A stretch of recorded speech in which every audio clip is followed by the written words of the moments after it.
Welcome to Kenton's videos. Enjoy the video. You'll begin by making the car safe and reachable. Park on level ground with the engine fully cool, then disconnect the negative battery terminal to prevent shorting. Once done, pop the hood and remove any engine cover or plastic trim blocking the headlight housing. Many Legacies use a few 10mm bolts and clips. You should already have a flashlight and gloves. Make sure to put gloves on so you don't touch the glass. Now move to the rear of the headlight assembly to expose the bulb dust cap.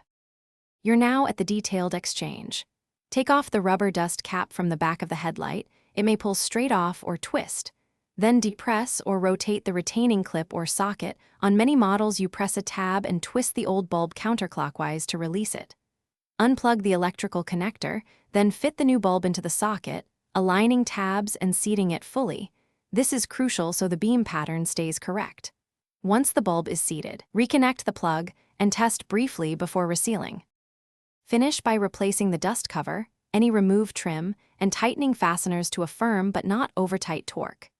Reconnect the negative battery terminal, then switch on the headlights and cycle high and low beams to confirm operation. Make sure the beam aims roughly centered. Adjust aim screws if needed. If a lamp doesn't light or flickers, turn power off and recheck the electrical connector for bent pins.